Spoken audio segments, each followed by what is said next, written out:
we all fall down.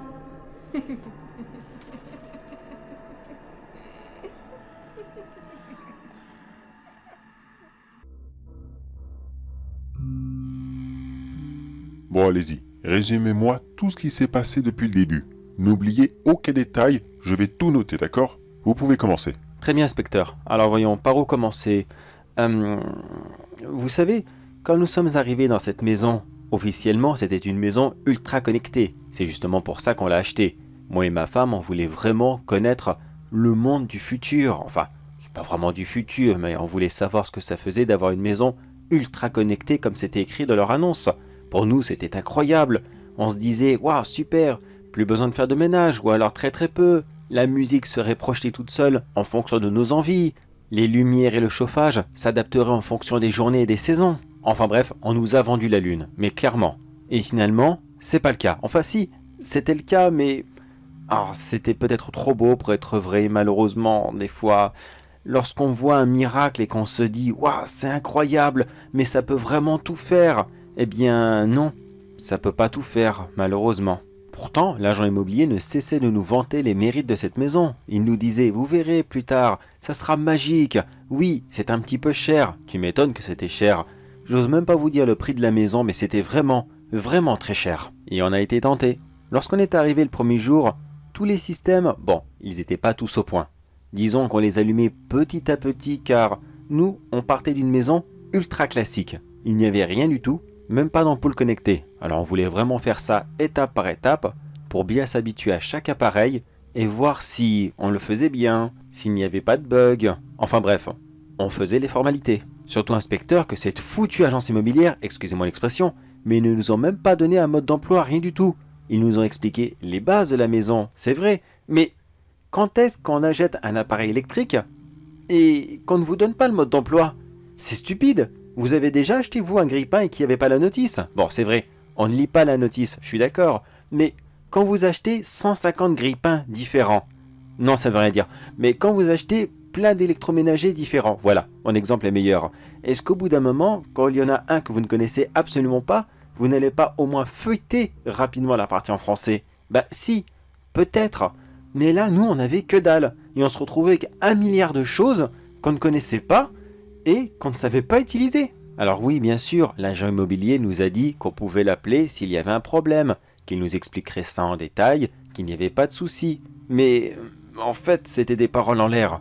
Il nous a répondu 2 ou 3 fois au téléphone, mais 2 ou 3 fois, grand maximum. Après, il nous a clairement dit, et je cite ses mots, hein, attention, notez bien ça, je cite ses propres mots, « Débrouillez-vous, vous me faites chier, alors merde !» Oui, oui, ce sont ses mots. Pas très agréable comme vendeur, je vous l'avoue. Et c'est là que les problèmes ont commencé. D'abord, ils étaient minimes, et on était persuadé que c'était la maison. D'abord, ça a commencé par des objets qui disparaissaient. Vous savez, le classique, on pose quelque chose quelque part, et on le retrouve beaucoup plus tard, dans un autre endroit. Bon, nous, on pensait que c'était les enfants qui l'avaient fait. Ça, c'était pour les gros objets, tels que des livres, la télécommande et tout. Mais quand on perdait nos clés, systématiquement, ils étaient dans l'aspirateur, dans le Roomba si vous préférez. Eh bien, oui, c'est normal. Les capteurs de la maison avaient détecté l'objet qui tombait, ils l'ont aspiré, je suis d'accord. Mais ces clés n'étaient pas supposées tomber. Ils étaient sur un crochet, bien en hauteur, bien en évidence devant tout le monde, et pourtant elles finissaient par terre, et systématiquement avalées. Comment expliquer ça, inspecteur? Qu'elle tombe 1 ou 2 fois, je veux bien. Que le crochet ne soit pas solide, pourquoi pas? Mais non, le crochet était très bien installé. Les clés n'avaient pas à se retrouver sur le sol. Oui, je sais, ça paraît léger, excusez-moi, je vois bien que je vous ennuie. Mais ça, ce n'est que le début. Plusieurs appareils électroménagers, tels que le mixeur ou le micro-ondes, se mettaient à fonctionner à 3 heures du matin.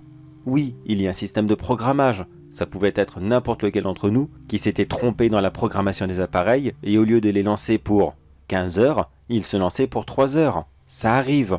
Mais tous les soirs, 1 ou 2 fois, je veux bien, mais tous les soirs. Mais non, c'est pas possible du tout. C'était un bug général alors à ce moment-là. Et le pire, c'est que ces saligots alternaient. Un coup, c'était le micro-ondes. Le lendemain, c'était le mixeur. Puis 3 jours après, c'était la cafetière. Et j'en passe. Parfois même, ils s'allumaient tous en même temps. Même la télé sur le frigo s'allumait en même temps. Même si je vous l'avoue, elle, de toute façon, on l'utilisait jamais. Non, j'ai jamais trop compris l'intérêt d'une télé sur un frigo. Il y en a une grosse dans le salon, alors pourquoi dans la cuisine? Puis ce sont les portes de la maison qui ont commencé à bugger, et pratiquement tout en même temps.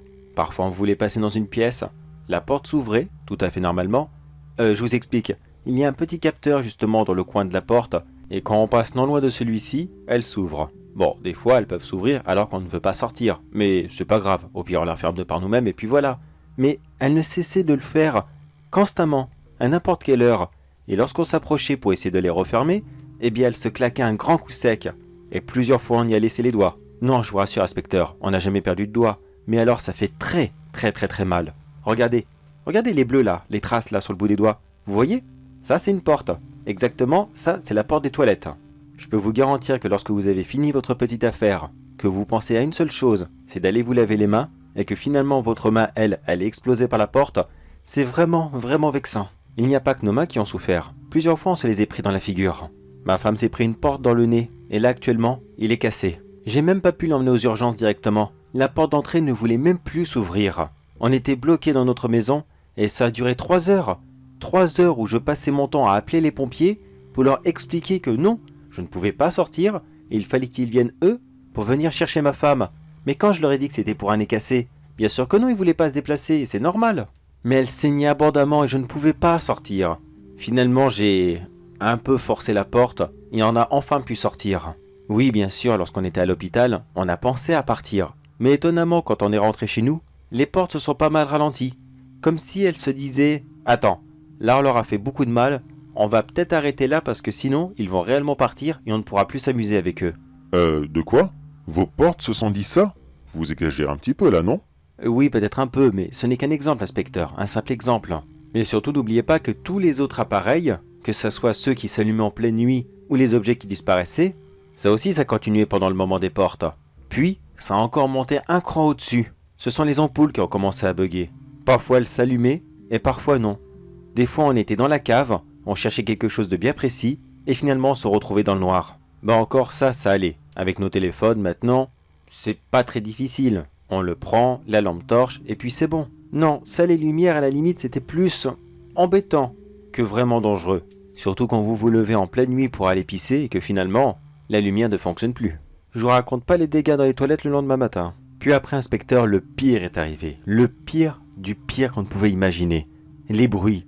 Ces horribles, immondes bruits. Comme je ne cesse de vous le dire, la maison est connectée, mais aussi connectée de façon à qu'on puisse mettre de la musique un peu n'importe où. On a juste à dire « Maison, fais-moi écouter » et le titre de la musique. Mais toutes les chansons qu'on demandait étaient systématiquement remplacées par des sons ignobles. Parfois, c'était des animaux qui mangeaient, des bruits de mastication très longs, très écœurants, avec certainement beaucoup de coulées de sang. Bon, on n'avait pas le visuel, on pouvait pas savoir, mais il y avait beaucoup cet effet liquide. Comment vous le décrire comme ça. Excusez-moi, je l'imite très mal, mais vous voyez ce que je veux dire? Comme si quelqu'un mâchait quelque chose de cru. Vous savez ce que je veux dire? Oh, excusez-moi, je suis nul en imitation, mais vous voyez quand vous mâchez un morceau de viande crue, voilà.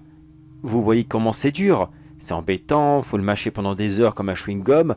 Eh bien, c'était la même chose. On entendait ce son très écœurant, et presque à chaque fois qu'on passait à table. En fait, la maison nous avait même prévu une petite liste paranormale. Les bruits de mastication, comme je vous l'ai dit, il y avait aussi ces hurlements de musique heavy metal qui se lançaient pendant que moi et ma femme ont travaillé. Oui, elle et moi nous travaillons directement à notre domicile, alors essayez de vous concentrer avec ce genre de musique. Je ne dis pas que c'est nul ni quoi que ce soit d'autre, c'est pas mon style, c'est tout. Mais croyez-moi que ce n'est vraiment, mais vraiment pas facile. Parfois la maison était joueuse, et elle se mettait à mettre des playlists de bruits de paix et de diarrhée. Oui, je sais, c'est un peu rigolo, mais croyez-moi que c'est très gênant lorsque vous avez des invités à la maison, que vous vous absentez 30 secondes pour faire autre chose, mais que eux sont persuadés que vous avez lâché une énorme caisse, ou alors que vous vous êtes vidé le côlon parce qu'ils ont entendu ces bruits. Bien sûr, on essaie de leur expliquer, mais ils n'y croient pas une seule seconde, et nous après on passe pour des cons. Et après le pire du pire, le summum, les imitations. Alors ça c'est monstrueux, inspecteur, vraiment monstrueux. Lorsque vous êtes en train de dormir le soir, et que la maison vous sort des bruits de films d'horreur. Parfois, ce sont des bruits de bébés qui pleurent. La première fois, ça fait extrêmement peur car on n'a plus de bébés. Notre plus jeune fils a 6 ans. Il pleure plus comme un tout petit bébé. Alors, vous vous réveillez en pleine nuit, il est 3 heures du matin, et vous vous dites « Bordel, c'est quoi ça? D'où est-ce que ça vient? D'où est-ce qu'il y a un bébé ?» Alors vous cherchez partout, vous réveillez tout le monde, vous ne cessez de chercher, et finalement vous trouvez que ça vient des haut-parleurs, et finalement, eh bien, vous dites des choses pas très très jolies à la maison, ça s'arrête, et vous retournez au lit. Parfois ce sont des hurlements qui s'enclenchent en pleine nuit, des gens qui appellent à l'aide, qui crient comme si on leur arrachait un membre. Enfin bref, quelque chose de vraiment, mais vraiment pas agréable à écouter. Ou alors les cris des monstres, les cris de tout. On a eu le droit à quoi? À The Grudge, vous savez, le ah, ou alors à des cris de loup-garou tirés de je ne sais quel film, ou alors des rires sadiques, comme celui de Freddy Krueger et j'en passe. Je suis désolé, je suis pas un grand professionnel des films d'horreur et je pourrais pas vous citer beaucoup d'exemples, mais je pense que la maison, elle, c'est une grande, très grande fan de films d'horreur, car croyez-moi, inspecteur, cette maison regorge énormément d'imagination pour essayer de nous rendre complètement chèvres. On a failli craquer même, à plusieurs reprises. Combien de fois j'ai pu appeler les agents immobiliers pour leur hurler dessus, je ne leur cessais de leur dire « C'est un scandale, c'est horrible, comment on peut vendre une maison si défectueuse comme cela à ses clients? C'est une honte! Soit vous enlevez tout ça ou soit vous la reprenez, mais nous on n'en veut plus !» Mais ils n'en avaient que faire, pour eux la maison était vendue, c'était notre problème. Et ça, comme je vous l'ai dit, c'était le pire que la maison pouvait faire. Autrement dit, les appareils électriques, tout ce qui était branché, connecté. Mais après, on a eu le droit aux autres choses, aux phénomènes beaucoup plus violents et beaucoup plus perturbants. Avec le temps, moi et ma famille, nous avions pris l'habitude de dormir avec des bouchons d'oreilles. On essayait à tout prix de limiter les bruits. Bon, je vous cacherai pas que c'est un peu embêtant pour les réveils le lendemain. Mais avec un téléphone sur vibreur, ça va, on y arrive plus ou moins. Mais le pire, hors de la maison, est arrivé il y a 2 jours. Je me suis réveillé en pleine nuit, car je sentais que quelque chose me touchait les pieds et je trouvais ça bizarre. Je me suis dit, oh c'est rien, c'est encore un coup de la maison comme d'habitude. Mais non, la maison, elle a pas de bras, et il n'y a pas d'appareil dans notre chambre. Non, on les avait tous virés car on en avait marre de cette lumière qui s'allumait comme cela à 2 heures du matin. Alors quand j'ai pris conscience de cela, je me suis réveillé d'un coup, et c'est là que je l'ai vue au pied du lit. Cette grande créature, cette silhouette, maigre et noire, qui me chatouillait tout doucement les pieds. Elle avait un large sourire, un sourire édenté qui était terrifiant, et ses yeux, ces immenses yeux jaunes qui ne cessaient de me fixer. Quand cette chose a remarqué que j'étais réveillé, son sourire est devenu encore plus grand, puis elle a commencé à chuchoter quelque chose que je n'entendais pas bien sûr. Alors avec un courage que je ne me connaissais même pas, j'ai enlevé mes bouchons d'oreilles, en supposant que cela était important. Puis elle m'a expliqué que non, ce n'était pas la maison qui faisait tout cela, c'était elle. Elle était là depuis toujours, et elle s'amusait avec tout ce qu'il y avait dans cette maison. Pour elle, c'était une gigantesque récréation. Une récréation où elle pouvait utiliser tous les jouets qu'elle pouvait imaginer. Tout ici était une source d'amusement, et nous, on était ses cobayes. On était là pour la faire rire, pour souffrir éternellement, et qu'elle ne cesserait de se délecter de notre désarroi. Attendez. On va faire une petite pause. Alors là, vous me dites que votre maison connectée, l'était certes, mais il y a aussi quelque chose de paranormal qui joue avec tous les appareils électroménagers, les haut-parleurs, enfin, toutes les options de votre maison, et qu'elle est venue vous voir en pleine nuit car elle s'embêtait et qu'elle a voulu vous expliquer son plan. D'accord, je vois. Bon, j'avoue, c'est un petit peu tiré par les cheveux, mais admettons que je vous crois, admettons. Mais qu'est-ce que vous voulez que je fasse, moi? C'est pas la police qu'il faut venir voir comme cela, c'est plutôt l'église, un curé ou je ne sais quoi encore. Car je suis désolé, mais un esprit, un fantôme ou je ne sais quoi, ça m'étonnerait qu'il réponde à mon autorité. Alors dites-moi, monsieur, qu'est-ce que vous voulez que je fasse? Inspecteur, j'en peux plus de vivre là-bas, d'accord? Moi et ma famille, on en a marre. On est fatigués. On a envie que d'une seule chose, c'est de partir, même dans un appartement minable. Quelque chose d'insalubre s'il le faut. Même un T2 alors qu'on est 4, ça nous irait largement. Mais tout ce qu'on veut, inspecteur, c'est que vous fassiez votre travail pour qu'on puisse avoir justice. Les agents immobiliers, ils le savaient. Le jour suivant, je les ai appelés directement et je leur ai demandé des explications. Je leur ai dit, c'est quoi cette créature? Ce fantôme? Je l'ai vu. Qu'est-ce que c'est? Qu'est-ce que vous avez à me dire pour ça? Et finalement, l'un d'entre eux a craqué. Il nous a tout révélé. Il savait que cette maison était hantée. Il l'avait déjà vue plusieurs fois durant les visites. Plus personne ne voulait acheter cette maison alors. Ils l'ont fait moderniser. Ils l'ont intégralement connectée pour que les agissements du fantôme, tels que les bruits, les déplacements d'objets, tout cela, tout ça soit justifié et qu'ils puissent la vendre. Ils ne l'ont pas rendu moderne, ils lui ont fait un cache-misère. Ils ont caché les effets paranormaux avec, soi-disant, de la technologie. À chaque fois qu'on s'adressait à la maison, ce n'était pas à elle, c'était à ce fantôme. C'est lui qui jouait avec les lumières, qui faisait bugger l'électroménager. C'est lui qui nous a claqué la porte à la figure. C'est lui qui nous a écrasé les doigts dans les portes. Pour l'instant, inspecteur, il prend encore plaisir à nous voir souffrir, à nous humilier devant tout le monde. Mais que se passera-t-il lorsqu'on ne l'amusera plus? Qu'est-ce qui va nous arriver quand ne sera plus ses jouets préférés? Dites-moi, il va nous jeter à la poubelle? Il va nous expulser? Il va vous appeler, vous, pour que vous nous arrêtiez pour X raisons? Personnellement, je pense que le jour où que ça arrivera, et ça va arriver, j'en suis sûr et certain, ce n'est pas vous qui nous sortirez de la maison, et encore moins les agents immobiliers pour la revendre. Non, à mon avis, ça sera des pompiers qui viendront chercher nos cadavres. Cette chose, qu'importe ce qu'elle est, elle ne veut pas vivre avec nous. Elle veut jouer de nous. Et une fois qu'elle en aura marre, elle changera de jouet, comme elle l'a sûrement déjà fait des centaines de fois auparavant. La seule différence maintenant, c'est qu'il a beaucoup plus de jouets pour s'amuser avec nous. Avec tous ces appareils électroménagers qui peut prendre le contrôle. Il ne sait même plus où en donner de la tête pour nous faire perdre la nôtre. Mais croyez-moi que ça arrivera tôt ou tard. Alors par pitié, inspecteur, essayez de faire avancer notre dossier. S'il vous plaît, aidez-nous à traîner cette agence immobilière devant les tribunaux et nous aider à avoir le remboursement de cette maison. Il faut à tout prix qu'on parte. Vous comprenez? On peut plus y rester là-bas. D'accord, je vois exactement ce qu'il se passe. Bon, écoutez, j'ai pris note de tout ce que vous m'avez dit, il n'y a pas de problème. Je fais mon rapport, et puis je vais faire suivre votre plainte, et quand ça sera terminé, eh bien, je vous recontacte directement, d'accord? Je vous dirai ce qu'il en est, et si j'ai de l'avance sur tout ça. Excusez-moi, c'est un petit peu spécial, je l'avoue, mais... Bon, écoutez, je vois ce que je peux faire, et puis je vous rappelle, d'accord? Bon, allez, bonne journée à vous, et puis rentrez bien. Enfin, rentrez bien. Vous m'avez compris, quoi. Allez, bonne journée. D'accord, inspecteur, merci quand même. Allez, bonne journée à vous. Allô, l'accueil? J'ai mon rendez-vous de 16h qui sort de mon bureau. Oui, c'est ça, monsieur Richard. Écoutez, essayez de le bloquer dans le bâtiment. Il ne faut pas qu'il sorte, d'accord? Oui, malheureusement, je crois qu'avec tout ce qu'il m'a dit...